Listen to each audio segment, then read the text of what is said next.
அனைத்துலக உயிரோடை தமிழ் ILC தமிழ் உயிரோடை தமிழில் அன்பர்களே உலக நகர்வுகள் நிகழ்ச்சியில் இணைந்திருக்கிறீர்கள். பிரித்தானியாவிலிருந்து போரியல் ஆய்வாளர் அரசு அவர்களே உலக நகர்வுகள் நிகழ்ச்சியில் இணைந்திருக்கிறீர்கள். அரசு அவர்களே, உயிரோடை தமிழ் அன்பர்கள் சார்பாக உங்களுக்கு வணக்கத்தை தெரிவித்துக் கொண்டு வணக்கம். அனைத்துலக உயிரோடை தமிழ் உறவுகளுக்கு அன்பு வணக்கம். இஸ்ரேல் பலஸ்தீனியன் தொடர்பான விடயங்களை பார்க்கும் பொழுது இஸ்ரேல் லெபனானில் நடந்து கொண்டிருந்த போரில் உங்களுக்கு தெரியும், கடந்த வாரம் நாங்கள் உரையாடும் பொழுது அமெரிக்காவினுடைய சிறப்பு தூதுவர் இஸ்ரேலுக்கு சென்று போர் நிறுத்த ஒப்பந்தத்தை கொண்டு வந்திருந்தார்கள். லெபனானிலிருந்து இடம்பெயர்ந்திருந்த மக்கள் எல்லாம் மீண்டும் தங்களுடைய இடத்துக்கு வந்த காட்சிகள் எல்லாம் பார்த்திருந்தோம். ஆனால் 2 நாட்கள் கூட இந்த போர் நிறுத்தம் நிலைநாட்டப்படவில்லை போல் தெரிகின்றது.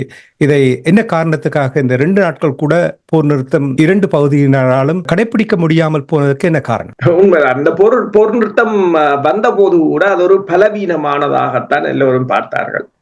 ஏனென்றால் இருதரப்பும் தங்கள் நோக்கத்தை நிறைவேற்றவில்லை. இஸ்ரேலின் நோக்கம் ஹிஸ்புல்லாக்களை முற்றாக அழிப்பது, அதனை அவர்களால் முடியவில்லை.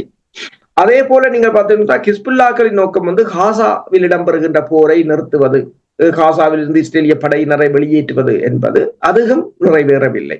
இப்ப 2 அடிப்படை கோரிக்கைகளில் நிறைவேறாத பட்சத்தில் இந்த போர் நிறுத்தம் நிலைக்காது என்று கூறியிருந்தார்கள். இருந்த போதும் அமெரிக்காவின் அழுத்தம் காரணமாக ICCயில் கொண்டு வரப்பட்ட இஸ்ரேலிய பிரதமர் பெஞ்சமின் நெத்தனியாகு மற்றும் பாதுகாப்பு அமைச்சர் மீதான பிடிபிராந்து காரணமாகவும் இந்த போர் நிறுத்தத்துக்கு இஸ்ரேல் உடன்பட்டதாகவும் அமெரிக்கா ஒரு மறைமுகமான ஆயுத தடை அழுத்தத்தை கொடுத்ததாகவும், அதாவது F-15 F-16 விமானங்களுக்குரிய ஆயுதங்களை வழங்க அமெரிக்கா பின்னடித்ததாகவும் அல்லது அதை தாமதப்படுத்தியதாகவும் தான் கூறியிருந்தார்கள். அமெரிக்காவுக்கு ஒரு போர் நிறுத்தம் அவசரமாக தேவைப்பட்டிருந்தது. அவ்வாறுதான் அதனை மேற்கொள்ள முற்பட்டிருந்தார்கள். ஹிஸ்புல்லாக்களை பொறுத்தவரையில் அவர்கள் லெபனான் இஸ்ரேலின் எல்லையிலிருந்து 30 கிலோமீட்டருக்கு அங்கால் நகர வேண்டும் என்று கூறியிருந்தார்கள். அந்த பகுதியை லெபனான் படையினர் பாதுகாப்பார்கள் என்றும் கூறியிருந்தார்கள். அதுவும் நடைபெறுவதாக தெரியவில்லை. ஹிஸ்புல்லாக்கள் அதிலிருந்து வெளியேறுவதற்கான இந்த சாத்தியங்களும் தென்படவில்லை. இந்த நிலையில் தான் தற்போது இஸ்ரேல் மீண்டும் ஹிஸ்புல்லாக்கள் இந்த நிலைகள் மீது தாக்குதலை நடத்தி இருக்கின்றது. திங்கட்கிழமை அதில் 2 பேர் கொல்லப்பட்டதாகவும், அதற்கு பின்னர் ஹிஸ்புல்லாக்கள் இஸ்ரேலின் படைத்தள மீது ஏவுகணை தாக்குதலை நடத்தி இருக்கிறார்கள். அதற்கு பதிலடியாக மீண்டும் இஸ்ரேல் லெபனான் மீது மேற்கொண்ட தாக்குதலில் 7-8 பேருக்கு மேல் கொல்லப்பட்டிருக்கிறார்கள் என்னும் போது அந்த போர் நிறுத்தம் ஏற்கனவே ஒரு முறிவுக்கு வரக்கூடிய நிலையை எட்டிவிட்டதாகத்தான் கூறப்படுகின்றது. இது தொடர்பாக இந்த போர் நிறுத்தத்தை மேற்பார்வை செய்வதற்கு பிரான்ஸை தான் நியமித்திருந்தார்கள். இப்போது பிரான்சும் அமெரிக்காவும் இது தொடர்பில் ஆய்வு செய்து வருவதாகவும், ஆனால் பென்டகன் கூறுகிறது என்னென்று சொன்னால் அந்த போர் நிறுத்தம் இன்னும் அப்படியேதான் இருக்கின்றதா, அது முறிவுக்கு வரவில்லை என்று கூறுகிறார்கள். ஆனால் போர் நிறுத்தம் என்று கூறுகிறார்களே தவிர போர் அங்கு தொடர்ந்து இடம்பெற்று கொண்டு இருப்பதைத்தான் பார்க்கக்கூடியதாக இருக்கின்றது. நீங்கள் கூறியது போலதான் கடந்த வாரம் நாங்கள் பார்த்திருந்தோம், மக்கள் கூட பெருமளவில் அங்கு மீள குடியேறுவதற்காக சென்றிருந்தார்கள். கிட்டத்தட்ட இந்த போரினால் லெபனான் தரப்பில் 1.2 மில்லியன் மக்கள், அதாவது 12 லட்சம் மக்கள் வெளியேறியிருந்தார்கள். இஸ்ரேலின் தரப்பு எல்லைக்கு இங்கால் 80,000 மக்கள் வெளியேறியிருந்தார்கள். அப்ப 2 தரப்பும் தங்கள் மக்களை மீண்டும் அந்த இடங்களில் குடியமர்த்துவதற்கான முயற்சிகளைத்தான் மேற்கொண்டிருந்தார்கள். ஆனால் அது இப்போது ஆரம்பிக்கப்பட்டிருக்கின்ற இந்த தாக்குதல் அந்த நிலைமையையும் முன்னைய நிலைக்குத்தான் கொண்டு செல்லும். நாங்கள் பலஸ்தீனிய பகுதிக்கு வந்தால், காசாவுக்கு வந்தால், காசாவில் ரிலன்ட்லெஸ் அட்டாக் தொடர்ந்து தாக்குதல் நடந்து கொண்டிருக்கின்றது. இதில் உங்களுக்கு தெரியும், ஹான் யூனிஸ் என்ற பகுதி போரின் ஆரம்பத்தில் அந்த பகுதியிலிருந்து மக்களை வெளியேறுமாறு உத்தரவு பிறப்பித்து குண்டுமழை பொழிந்த நிலைமைகளை நாங்கள் பார்த்திருக்கின்றோம். மீண்டும் அந்த பகுதியிலிருந்து மக்களை அங்கிருந்து வெளியேறுமாறு இஸ்ரேல் உத்தரவு பிறப்பித்திருக்கின்றது. என்ன காரணத்துக்காக? லெபனான் போர் நிறுத்தம் வரும்போது ஒன்றை கூறியிருந்தார்கள். லெபனானில் இருந்த படையினரை, இஸ்ரேலிய படையினர் அதில் நடவடிக்கையில் ஈடுபட்ட டிவிஷன்களை காசா பகுதிக்கு நகர்த்துவதற்குத்தான் அந்த போர் நிறுத்தத்துக்கு இஸ்ரேல் பெருமளவில் உடன்பட்டிருந்தது என்று சொல்லியும் அங்கிருந்தவர்களை காசா பகுதிக்கு நகர்த்தி இருந்தது. ஏனென்றால் கான்யூனிஸ் பகுதியில் மீண்டும் ஒரு படை நடவடிக்கையை ஆரம்பிப்பதற்கு. ஏனென்றால் ஹமாஸ் படையினரை முற்றுமுழுதாக அவர்களால் அழிக்க முடியவில்லை.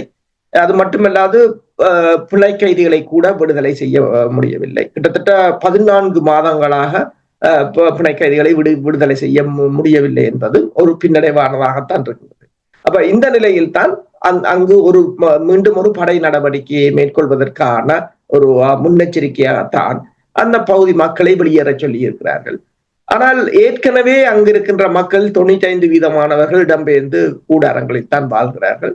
அந்த பகுதிகளில் மீது குண்டு தாக்குதல் நடந்து கொண்டுதான் இருக்கின்றது.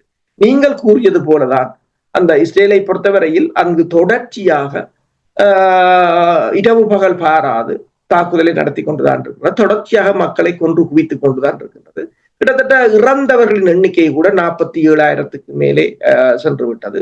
காயமடைந்தவர்கள் அதற்கும் அதிகமானவர்கள். அது மட்டுமல்லாது அங்கு மனிதாபிமான உதவிகள் கூட அங்கு செல்ல முடியாத ஒரு நிலையாகத்தான் இருக்கின்றது. 14 மாதங்களில் அங்கு இடம்பெறுகின்ற இந்த சம்பவங்களை தடுத்து நிறுத்தவோ அல்லது தட்டி கேட்கவோ எந்த ஒரு மனித உரிமைகள் அமைப்புகளோ அல்லது மனிதாபிமான அமைப்புகளுக்கோ அல்லது ஐக்கிய நாடுகள் சபைக்கோ அல்லது இந்த வெவ்வேறு நாடுகளுக்கோ இயலாமல் இருப்பதுதான் இங்கு ஒரு வேதனையான விடயம். இது என்னால் நம்ப முடியாமல் இருக்கின்றது. அதாவது இலங்கை தீவில் தமிழர்களுக்கு எதிராக நடந்த பொழுது அது ஒரு இரகசியமாக நடந்தது. எந்த விதத்திலும் அதை வெளியில் கொண்டு வர முடியவில்லை, மட்டுப்படுத்தி கொண்டு வந்திருந்தார்கள். ஆனால் இங்கே ஒவ்வொரு நாளும் நீங்கள் தொலைக்காட்சி அல் ஜசீராவை பார்த்தீங்கன்னா குறைந்தபட்சம் விடிய எழும்பியவுடன் முதல் நீங்கள் செய்தியை தட்டி பார்க்கும் பொழுது குறைந்தபட்சம் 20 இறந்திருக்கு. இவ்வளவு நாடுகளும் பார்த்து கொண்டுதானே இருக்கிறார்கள். அவர்கள் தொடர்ந்து ட்ரோன்ஸ் தாக்குதல் நடத்திய பகுதியில் திருப்பி மீண்டும் தாக்குதலை நடத்துகிறார்கள் என்றார். கலைச்சு அடிக்கிறேன்னு சொல்லுவார்கள், எங்களுடைய பேச்சு வழக்கில் சொல்லுவார்கள். அந்த நிலைமைதான் நடந்து கொண்டிருக்கின்றது. இதை எப்படி பார்த்து கொண்டிருக்கிறார்கள்? இப்ப ஜனநாயகம் என்றார்கள், மனித அவலத்துக்கு நாங்கள் உதவி வழங்க வேண்டும் என்றார்கள். சரி, மற்ற நாடுகள் தான் ஒன்றும் செய்யவில்லை என்றால் அரபு நாடுகள் என்ன செய்கிறது என்று எனக்கு யோசித்து பார்க்கும் பொழுது எனக்கு புரிந்து கொள்ள கடினமாக இருக்கின்றது. சரி, அது என்னவோ ஏதோ எல்லாவற்றுக்கும் ஒரு முடிவு இருக்கிறது தானே. ஆனால் இப்ப நீங்கள் கைதிகள் தொடர்பாக கூறினீர்கள் இல்லையா? கைதிகள் தொடர்பாக கூறும்பொழுது இன்னும் அங்கே நிறைய கைதிகள் இருக்கின்றார்கள். அவர்களை மீட்க வேண்டும் என்றுதான் இஸ்ரேல் போராடி கொண்டிருக்கின்றது. ஆனால் இப்பொழுது கடந்த 6-7 மாதங்களாக அந்த கைதிகளை பற்றி இஸ்ரேல் பொருட்படுத்துவது போல் தெரியவில்லை என்று தெரிகின்றது. இப்பொழுது கூட 34 மேலதிக கைதிகள் கொல்லப்பட்டிருக்கலாம் என்ற செய்திகள் கூட வருகின்றது. இது தொடர்பாக ஹமாஸ் இந்த திங்கட்கிழமை ஒரு அறிக்கையை வெளியிட்டிருக்கின்றது. அதாவது கடந்த 14 மாத போரில் தங்கள் வசம் இருக்கின்ற கைதிகளில் 34 பேர் கொல்லப்பட்டிருக்கிறார்கள் என்று சொல்லியும், அந்த கொல்லப்பட்டவர்கள் இஸ்ரேலின் வான் தாக்குதல்களினாலும் மற்றது கைதிகளை மீட்பதாக கூறி இஸ்ரேல் மேற்கொண்ட படை நடவடிக்கைகளில் சிக்குண்டும், அதாவது இஸ்ரேல் மேற்கொண்ட அந்த கொமாண்டோ படை நடவடிக்கை தவறாகி போனதாலும் ஏற்பட்ட இழப்புகள் தான் இந்த 34 பேர் என்று சொல்லியும், அதாவது என்று சொல்லி இருக்கிறது மட்டுமல்லாது இஸ்ரேல் அந்த கைதிகளை கைவிட்டதாக, அது ஹமாஸ் மட்டும் கூறவில்லை, இஸ்ரேலிய மக்கள் கூட இப்போது தங்களை இஸ்ரேல் கைவிட்டு விட்டதாகத்தான் எண்ணுகிறார்கள். எனவேதான் பெருமளவான போராட்டங்கள் எல்லாம் அங்கு இடம்பெற்றிருந்தன. இப்ப ஹமாஸின் இந்த அறிக்கை எப்போது வந்திருக்கிறது என்று சொன்னால், இப்ப கட்டார், அமெரிக்கா, எகிப்து போன்ற நாடுகள் காசாவில் ஒரு போர் நிறுத்தம் கொண்டு வருவது தொடர்பாக பேசிக் கொண்டிருக்கின்ற இந்த சமயத்தில் தான் ஹமாஸின் இந்த அறிக்கையும் வெளிவந்திருக்கின்றது.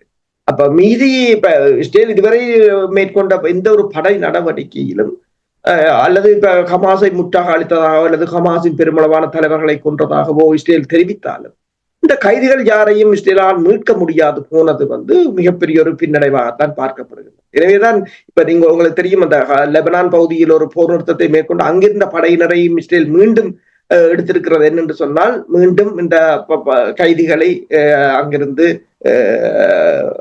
அதாவது படை நடவடிக்கை மூலம் மீட்கலாமா என்பது ஒரு நோக்கமாகத்தான் இருக்கலாம் என்று பார்க்கப்படுகின்றது.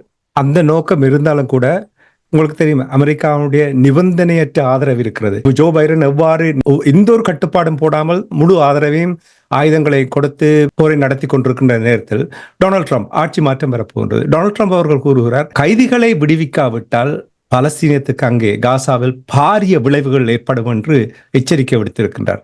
இதனுடைய பின்னணியில் என்ன இருக்கு? உண்மைதான். என்னென்று சொன்னால், ட்ரம்பின் அணுகுமுறையில் உக்ரைனுக்கு ஒரு உக்ரைன் ரஷ்ய போரில ஒரு சாஃப்டான நடவடிக்கை ஒரு அணுகுமுறையாக இருந்தாலும் இந்த பலஸ்தீனம் தொடர்பாக அவர் எப்போதும் கடும் போக்காகத்தான் இருந்திருக்கின்றார். இப்போது என்னென்று கூறுகிறார் என்னன்னா, ஜனவரி 20ஆம் தேதி தான் பதவி ஏற்பதற்கு முன்னர் எல்லா கைதிகளையும் விட்டுவிட வேண்டும், இல்லை என்று சொன்னால் கடும் விளைவுகளை சந்திக்க நேரிடும் என்று கூறியிருக்கின்றார். என்னும்போது படை நடவடிக்கை என்றால் அமெரிக்கா களமிறங்க போகின்றதா, அது இன்னும் அந்த பிராந்தியத்தின் நிலைமையை மேலும் சிக்கலாக்குமே தவிர அதில் எந்தவித வெற்றியும் பெற முடியாது. அடுத்ததாக அல்லது இஸ்ரேலுக்கு மேலதிகமான உதவிகளை வழங்க போகிறாரா என்ற கேள்வியும் இருக்கின்றது. ஆனால் அதுவும் இதுவரை காலமும் அமெரிக்கா உங்களுக்கு தெரியும், ட்ரம்பால் எந்த விதமான புதிய உதவிகளையும் வழங்க முடியாது என்று சொன்னால் ஏற்கனவே அமெரிக்கா தன்னாலான இயன்ற அத்தனையையும் வழங்கி கொண்டுதான் இருக்கின்றது தொடர்ச்சியாக. இதற்கு மேல் இதனை வழங்க போகிற, இதற்கு மேல் வழங்குவது என்று சொன்னால் அணு ஆயுதத்தை பயன்படுத்துவதைத்தான் அவர்கள் அனுமதிக்கலாம். அப்ப இது ஒரு மிரட்டலாகத்தான் பார்க்கப்படுகின்றது. அப்ப இதற்கு ஹமாஸோ அல்லது ஹிஸ்புல்லாக்களோ இதற்கு அடிபணிவார்கள் என்று எதிர்பார்க்க முடியாது. ஆனால் களமுனை இப்ப உக்ரைன் களமுனையில் ஒரு தணிவு ஏற்பட்டாலும் இந்த பலஸ்தீன இஸ்ரேல் போர் ஒரு தணிவதற்கான சாத்தியங்கள் இல்லை, அதாவது போர் நிறுத்தம் வருவதற்கான சாத்தியங்கள் கூட இல்லை. இப்ப லெபனான் இஸ்ரேல் போர் நிறுத்தம் கூட விரைவில் முற்றுமுழுதாக, ஏற்கனவே நாங்கள் கதைத்தது போல முறிந்து விட்ட ஒரு நிலைக்கு வந்திருக்கின்றது. ஆனால் முற்றுமுழுதாக முறிந்து போவதற்கான அறிகுறியாகவும் தான் நீங்கள் இந்த ட்ரம்பின் எச்சரிக்கையை பார்க்கக்கூடியதாக இருக்கு. அங்கே நடக்கின்ற போரை பொறுத்த மட்டும் அரசவர்களை ஆவணப்படுத்தி கொண்டு வருகின்றார்கள். கடந்த 1.5 ஆண்டுகளாக இந்த நடந்த போர், அதற்கு முன்னர் நடந்த விடயங்களை கூட சிறப்பாக ஆவணப்படுத்தி இருக்கிறார்கள். இந்த ஆவணத்தினூடாக அங்கே ஒரு கலாச்சார இன அழிப்பு படுகொலை நடப்பதாக அல் ஜசீரா ஆவணத்தை வெளிப்படுத்தி இருக்கிறார்கள். இது தொடர்பாக உறவுகளுக்கு கூறுங்கள். இஸ்ரேல் தொடர்ச்சியாக அங்கு உங்களுக்கு தெரியும், காசாவில் பல்கலைக்கழகங்கள், மத வழிபாட்டு தலங்கள், வைத்தியசாலைகள் என்று சொல்லி எவ்வளவத்தை அழித்திருக்கிறார்கள். ஆனால் அவ்வளவு அழிக்கப்பட்ட அத்தனைக்குள்ளும் இவர்கள் தெரிந்தெடுத்து, அதாவது எந்தெந்த தொல்லியல் இடங்கள் என்று சொல்லி தொன்மையான இடங்கள் அவர்கள் தெரிந்தெடுத்து அதனை இத்தனை தொன்மையான இடங்களை இஸ்ரேல் அளித்திருக்கிறது என்ற ஆவணங்களை திரட்டி ஒரு தகவலை வெளியிட்டிருக்கிறார்கள். அதனை அவர்கள் ஐக்கிய நாடுகள் சபையில் கொண்டு சென்றிருக்கிறார்கள் என்று சொன்னால் இது ஒரு கல்ச்சரல் ஜெனோசைட் என்று கூறியிருக்கிறார்கள். இது ஒரு கலாச்சார இனப்படுகொலை என்றதை தான் அதை கூறியிருக்கிறார்கள். அதற்கு ஆதாரமாக 200க்கும் மேற்பட்ட ஆவணங்கள் இணைக்கப்பட்டிருக்கின்றன. அந்த பட்டியலிட்டிருக்கிறார்கள். இது அந்த 200க்கும் மேற்பட்ட தொன்மையான இடங்கள் எவ்வாறு அளிக்கப்பட்டிருக்கிறது. உதாரணமாக பார்த்தால் இலங்கையில் நடப்பதும் அதுதான். குருந்தூர் மலையாக இருக்கலாம், வடுக்குநாரி ஆலயமாக இருக்கலாம், ஏனைய ஆலயங்கள் இப்ப கன்னியா வெண்ணூரூட்டாக இருக்கலாம். இவை எல்லாம் ஒரு கலாச்சார படுகொலை தான். ஆனால் அதனை ஆவணப்படுத்தி இவ்வாறு இந்த அனைத்துலக மட்டத்துக்கு கொண்டு செல்வதற்கு எங்கள் யாரும் அதற்கான ஆவணங்களை திரட்டவில்லை. அவ்வப்போது அது தொடர்பாக போராட்டம் நடத்துவது, அதற்கு முன்னால் உண்ணாவிரதம் இருப்பது, அத்துடன் அது கலைந்து போகிறதை தவிர. ஆனால் இதை பார்த்த போதுதான் எனக்கு அந்த யோசனை வந்தது. இவர்கள் அந்த ஊடகம் அல் ஜசீரா அந்த ஊடகம் எவ்வளவோ எதிர்ப்புகளையும் தாண்டி அந்த இஸ்ரேல் மக்களுக்காக எவ்வளவோ பணிகளை செய்து வருகிறது. அதில் இந்த ஒரு பணியை பார்க்கும் போது அந்த அழிவை அவர்கள் எவ்வாறு ஆவணப்படுத்தி அதற்கு தலையங்கமும் விட்டிருக்கிறார்கள். கல்ச்சரல் ஜெனோசைட் என்று சொல்லி தலையங்கமும் விட்டிருக்கிறார்கள். அதே ஒரு கல்ச்சரல் ஜெனோசைட் எமது நாட்டிலும் சத்தமின்றி நடந்து வருகிறது. ஆனால் புலம்பெயர் தேசமாக இருக்கலாம், தாயகத்திலாக இருக்கலாம், எவ்வளவோ பேர் இருக்கிறார்கள். அவ்வப்போது சிறு சிறு போராட்டங்களுடன் அது கலைந்து போவது நாங்கள் மெல்ல மெல்ல எங்கள் தொன்மையான சான்றுகளை இழந்து வருகிறோம். சத்தமின்றி அதனை நாங்கள் உரத்தி செல்லவும் பயப்பட்டுக் கொண்டிருக்கிறோம் என்பதை தான் இந்த செய்தியை படிக்கும் போது நான் உணர்ந்தேன். நீங்கள் கூறுவது போல் அல் ஜசீராவுடைய ஊடகவியலாளர்கள் 150க்கும் மேற்பட்டவர்கள் இறந்திருக்கிறார்கள் களத்தில். அதாவது அங்கிருந்து தங்களுடைய செய்திகளை நேரலையில் கொடுக்கும் பொழுது, திரட்ட போகும் பொழுது இவர்களுடைய தாக்குதலால் இறந்திருக்கிறார்கள். ஆனால் அங்கே பாருங்கள், குறைந்தபட்சம் 20 பேர் இருக்கிறார்கள். நாள்தோறும் எவ்வளவு தூரம் களைத்திருப்பார்கள் என்று நான் அவர்கள் செய்திகளை சொல்லிக் கொண்டிருக்கும் பொழுது யோசிச்சிருப்பேன். அவர்களுடைய மன உளைச்சல் எவ்வளவு இருக்கும் என்று. என்றால் இவ்வளவு இலகுவான விடயங்கள் இல்லை. நாங்களே சின்ன சின்ன விடயங்களை அறிவிக்கும் பொழுதே எங்களிடம் உடனடியாக எங்களுடைய மனநிலையில், எங்களுடைய தொனியில் ஒரு மாற்றம் வந்துவிடும். ஆனால் நாளாந்தம் இவ்வளவு உயிர்களை பலி கொடுத்து கொண்டிருக்கும் பொழுது அங்கே போய் அதை பார்த்துவிட்டு இத்தனை பேர் இறந்திருக்கிறார்கள், இத்தனை குழந்தைகள் இறந்திருக்கிறார்கள் என்றெல்லாம் கூறிக்கொண்டிருக்கும் பொழுது அது நினைக்கிறேன், இந்த உலகத்துல இவர்கள் அவார்ட்ஸ் விருதுகள் வழங்குவதாக இருந்தால் ஊடகவியலாளர்களுக்கு காசாவில் அந்த களத்திலிருந்து நாள்தோறும் உலக மக்களுக்கு அங்கே நடக்கின்ற இனப்படுகொலை, இன சுத்திகரிப்பு தொடர்பாக நாள்தோறும் இடைவிடாது கூறிக்கொண்டிருக்கின்ற அந்த ஊடகவியலாளர்களுக்கு தான் முழு விருதையும் கொடுக்க வேண்டும். இல்லை என்றால் இங்கு மீண்டும் இவர்கள் தங்களுடைய இரட்டை போக்கை காட்டுகிறார் என்றுதான் என்னால் கூற முடியும். நன்றி அரசர்களே. இனி இவர்களுடைய இரட்டை போக்கு என்று சொல்லும் பொழுது அமெரிக்கா, பிரித்தானியா, ஐரோப்பிய போன்ற நாடுகளும் தொடர்ச்சியாக தங்களுடைய இரட்டை போக்கை காட்டுகிறார்கள். ஈஜிப்திலும் கூட ஒரு மனிதாபிமான இந்த அவல நிலையை போக்குவதற்கு அரசு சார்பற்ற நிறுவனங்கள் சேர்ந்து ஏதோ உதவி வழங்க போகிறார்களாம் என்று செய்திகளை பார்த்தேன். எனக்கு ஞாபகம் இருக்கிறது, போர் ஆரம்பித்து ஒரு 4 மாதத்தில் அமெரிக்கா மிதக்கும் கப்பலை கொண்டு வந்தார்கள், பாலஸ்தீனியர்களுக்கு உதவி வழங்க போகிறார்கள் என்றால் நாளாந்தம் வருகின்ற வாகனங்களை அரச பயங்கரவாத அந்த காடியர்கள் அதை தடுத்து நிறுத்துவதும் அதை சின்ன பின்னமாக்குவதான செய்திகளைத்தான் தொடர்ந்து பார்த்து கொண்டு வருகின்றோம். இது இன்னொரு புதிதாக ஒரு உதவி வழங்க போகிறார்களா மேம்? அதை பற்றி கூறுங்களேன். அதாவது கிட்டத்தட்ட 100 நாடுகள் மற்றும் அரசு சார்பற்ற நிறுவனங்களை சேர்ந்த பிரதிநிதிகள் இந்த வாரம் எகிப்தில ஒரு கூட்டம் ஒன்றை நடத்த போகிறார்கள். அதுக்கு ஐக்கிய நாடுகள் சபையின் பிரதி பணிப்பாளர் அல்லது பிரதி தலைவர் என்று கூறலாம், அமினா முகமது அவர்தான் அதனை ஒழுங்கு செய்திருக்கின்றார். அதாவது கான்ஃபரன்ஸ் ஆன் ஹியூமனிடேரியன் ரெஸ்பான்ஸ் இன் காசா என்றுதான் அதுக்கு தலையங்கமிட்டிருக்கிறார்கள். அந்த காசாவில் இடம்பெறுகின்ற மனித பேரவலத்துக்கான அது தொடர்பாக என்ன நடவடிக்கையை மேற்கொள்ளலாம் என்று. பலமை போலதான் அங்கு போர் நிறுத்தம் கொண்டு வரப்பட வேண்டும், உதவி பொருட்கள் கொண்டு செல்லப்பட வேண்டும், அதற்கான தடைகள் அகற்றப்பட வேண்டும் என்றுதான் கூறுகிறார்கள். ஐக்கிய நாடுகள் சபையின் செயலாளர் நாயகத்துக்கு அடுத்த நிலையில் உள்ளவர் தான் இதனை ஒழுங்கு செய்திருக்கின்றார். ஆனால் ஒன்று உங்களுக்கு தெரியும், அவர் ஒரு முஸ்லீமாக இருப்பதால் முஸ்லீம்களை பொறுத்தவரையில் எந்தெந்த அமைப்புகளில் தாங்கள் ஒரு தலைமை பொறுப்பிலோ அல்லது ஒரு அதிகாரத்திலோ இருப்பவர்கள் தங்கள் இனத்துக்காக ஏதோ ஒன்றை செய்து கொண்டுதான் இருக்கிறார்கள்.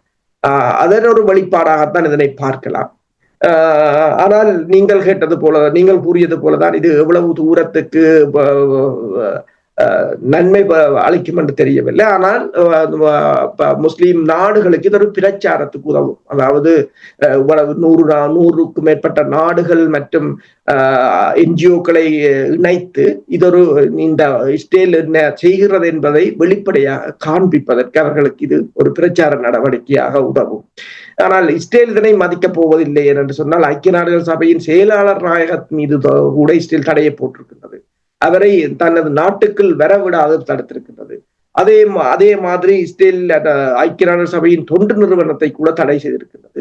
மனிதாபிமான உதவிகள் சென்றடைவதை நேரடியாகவே தடை செய்கிறார்கள். அதாவது குடிநீர் விநியோகமாக இருக்கலாம், எரிபொருள் விநியோகமாக இருக்கலாம், உணவு விநியோகமாக இருக்கலாம், மருந்து பொருட்களாக இருக்கலாம், அனைத்தையும் தடை செய்கிறார்கள். உணவை கூட ஆயுதமாக பயன்படுத்துகிறார்கள் என்று ஐக்கிய நாடுகள் சபை மீண்டும் மீண்டும் கூறினாலும் ஒரு தடையையோ அல்லது ரஷ்யா மீது விதிக்கப்பட்ட பல ஆயிரம் பொருளாதார தடை போன்ற தடைகளையோ அல்லது வேறு எதையுமோ அவர்களால் ஒன்றும் செய்ய முடியவில்லை என்பது தெளிவானது ஒன்று. இதுவும் நீங்கள் கூறியது போல 10ஓடு 11 மாநாடாக கலைந்து போனாலும், ஆனால் அந்த முஸ்லிம் மக்களுக்கு அவர்களுக்கான ஒரு நீதி கோரலில் இது அனைத்துலக மட்டத்தில் ஒரு பிரச்சாரத்துக்கு அல்லது அவர்களுக்கான ஒரு அனுதாப அலையை அல்லது இஸ்ரேல் மீதான எதிர்ப்புகளை உண்டு பண்ணுவதற்கு இது நிச்சயமாக உதவும். காசாவில் அல் ஜசீராவுடைய ஊடகவியலாளர்களுக்கு விருது வழங்க வேண்டும் என்று கூறினேன். தொடர்ந்து அவர்கள் செய்திகளை கூறிக்கொண்டிருக்கிறார்கள் என்று. அதே போல் சர்வதேச நாடுகள், சில நாடுகள் இருக்கிறார்கள், நடிப்பார்களே பாருங்கள் எவ்வாறு நடிக்கிறார்களே, அவர்களுக்கு சிறந்த நடிகர்களாக விருதை கொடுக்க வேண்டும் என்றுதான் என்னால் கூற முடியும். கண்முன்னே பார்க்கக்கூடிய இருக்கின்ற நிறைய விடயங்கள், இது மறைத்து ஒழித்து பேசுகின்ற விடயங்கள் இல்லை. இதை கூட இவர்கள் சரியாக புரிந்து கொள்ள முடியவில்லை என்றால் மக்களை இன்னும் ஏமாற்றலாம் என்றுதான், உலக மக்களை ஏமாற்றலாம் என்றுதான் அவர்களுடைய விடயங்களை நாங்கள் பார்க்கக்கூடிய இருக்கின்றது. நன்றி. சிறப்பு இன்றைய உலக நகர்வு நிகழ்ச்சியில் இணைந்து இஸ்ரேல் பாலஸ்தீனத்துக்கு இடையிலான போர் தொடர்பான விடயங்களை தந்தமைக்காக அன்பர்கள் சார்பாக நன்றி கூறிக்கொண்டு இன்னும் ஒரு நிகழ்ச்சியில் இணைந்திருப்போம். அதுவரைக்கும் நன்றி, வணக்கம். நன்றி, வணக்கம்.